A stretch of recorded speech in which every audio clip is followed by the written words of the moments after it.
Assalamualaikum warahmatullahi wabarakatuh. Kami dari kelompok 3 ingin mempresentasikan pengaruh kemajuan IPTEK terhadap Negara Kesatuan Republik Indonesia. Anggota kelompok Muhammad Adriansyah, Muhammad Iqbal, Muhammad Rifal, Muhammad Haikal, Rizky Akbar Nugraha, Rizky Maulana, serta Saidin Aksa, Wira Anasta, Yusuf Adriansyah. A. Pengaruh positif kemajuan IPTEK bagi kehidupan masyarakat berbangsa dan bernegara. 1. Aspek politik. Kemajuan IPTEK menjadikan nilai-nilai seperti keterbukaan, kebebasan, dan demokrasi berpengaruh kuat terhadap pikiran maupun kemauan bangsa Indonesia. Keterbukaan dimungkinkan akan dapat mencegah praktik korupsi, kolusi, dan nepotisme, sehingga dapat dicapai pemerintah yang bersih dan berwibawa. Nomor 2. Aspek ekonomi. Aspek ekonomi ada beberapa poin. Yang ke-1, meningkatkan investasi asing atau penanaman modal asing di negara kita.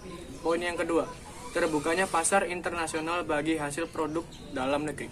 Poin yang ketiga, mendorong para pengusaha untuk meningkatkan efisien dan menghilangkan biaya tinggi. Poin yang keempat, meningkatkannya kesempatan kerja dan devisa negara. Poin yang kelima, meningkatkan kemakmuran masyarakat. Yang ketiga, aspek sosial budaya. Dengan adanya informasi, kita bisa mencontoh atau belajar banyak dari tata nilai sosial budaya, cara hidup, pola pikir, maupun ilmu pengetahuan, dan teknologi dari bangsa lain yang telah maju untuk kemajuan kesejahteraan kita. Poin yang keempat, aspek hukum, pertahanan, dan keamanan. Poin yang pertama adalah menguatnya supremasi hukum, demokratisasi, dan tuntunan terhadap dilaksanakannya hak asasi manusia. Yang kedua, menguatnya regulasi hukum dan pembuatan peraturan perundang-undangan yang memihak dan bermanfaat untuk kepentingan rakyat. Menguatnya tuntunan terhadap tugas-tugas penegak hukum yang lebih profesional. Aspek politik, nilai-nilai yang dibawa IPTEK seperti keterbukaan, kebebasan, dan demokratisasi tidak menutup kemungkinan akan disalahartikan oleh masyarakat Indonesia.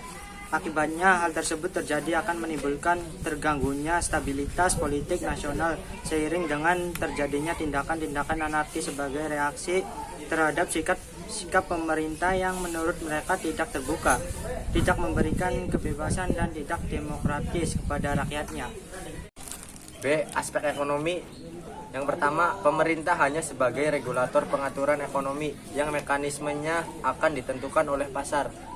Yang kedua, sektor-sektor rakyat yang diberikan subsidi semakin berkurang. Koperasi makin sulit berkembang dan penyerapan tenaga kerja dengan pola padat karya makin ditinggalkan. Poin C, aspek sosial budaya. 1. Munculnya gaya hidup konsumtif dan selalu mengonsumsi barang-barang dari luar negeri. 2. Bisa melibatkan kesenjangan sosial yang semakin tajam antara yang kaya dan yang miskin. 3. Makin lunturnya nilai-nilai keagamaan dalam kehidupan bermasyarakat. D. Aspek hukum, pertahanan, dan keamanan. Dampak negatif yang timbul dari kemajuan IPTEK dalam aspek ini antara lain akan menimbulkan tindakan anarkis dari masyarakat yang dapat mengganggu stabilitas nasional, ketahanan nasional, bahkan persatuan dan kesatuan bangsa. Selain itu, peran masyarakat dalam menjaga keamanan, ketertiban, dan kedaulatan negara semakin berkurang. Sikap selektif terhadap pengaruh kemajuan IPTEK. 1. Berpegang teguh pada dasar-dasar negara dan konstitusi. 2. Menegakkan supremasi hukum. 3. Terbuka, mendukung, dan mengikuti perkembangan IPTEK. 4. Bersikap kritis terhadap perubahan IPTEK yang terjadi. 5. Mengamalkan nilai-nilai Pancasila dalam kehidupan sehari-hari. Sekian dari kelompok kami, kurang lebihnya mohon maaf. Terima kasih. Assalamualaikum warahmatullahi wabarakatuh.